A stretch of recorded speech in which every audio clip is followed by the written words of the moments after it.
How's it going, everybody? This is Josue Cano, the captain, and welcome to my studio. I am actually in the woods just outside of San Francisco, and I'll tell you what, I just can't imagine a better place I'd rather be at. What I want to share with you today is the concept of the price of strength, because strength is not free. And for some of us, we're willing to pay a high price, some of us less. But regardless, is that the strength rent is due.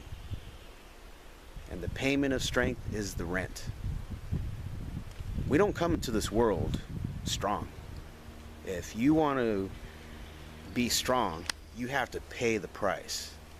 And that requires training, that requires effort. And the higher strength that you want to reach requires more and more effort.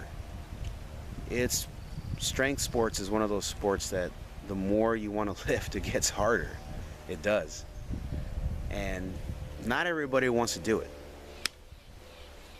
But, you know, it kind of reminds me of this quote that says that people who are strong, they're hard to kill. And strength is useful. Strength is very, very useful.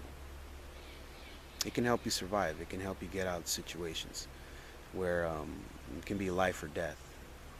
I remember there was a study.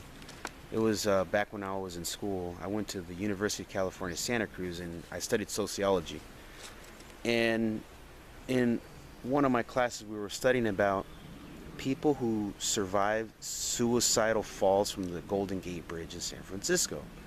And what they found out is that people males in their early 20s to late 20s, they survived suicide jumps from the Golden Gate Bridge. So they wanted to find out why 20-year-old males were surviving.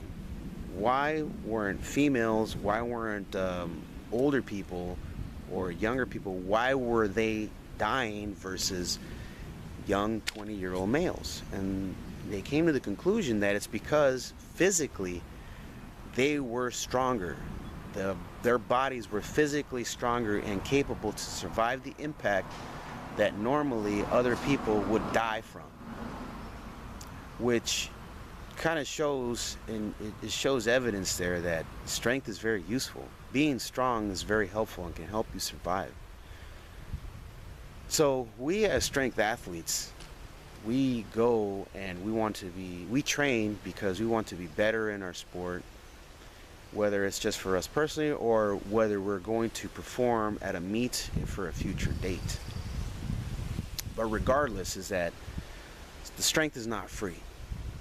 We are not born physically strong.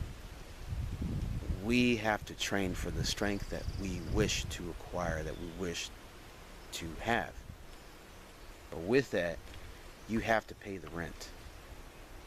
And the more strength that you want, the higher price you need to pay, the higher the rent is. But you got to show up, and you have to train, and you have to pay the price. Me personally, I personally enjoy the process. I really enjoy training, no matter how hard it is, no matter how difficult it is, and its ups and downs. Because I know that I have to pay the strength rent. And the older that we get, we're not going to be able to, unfortunately, just because of aging, it's hard to keep your gains, your strength gains, the older that we get. It should be pretty self-evident. So I have to go pay the price. I have to go pay the rent. So I want to encourage all of you out there to go out and pay your strength rent, because the rent is due. Strength comes at a price. It's not free. The rent is up. Time to go pay that rent. Thank you for watching. Please share this video and please subscribe. And we'll see you again next time. Bye-bye.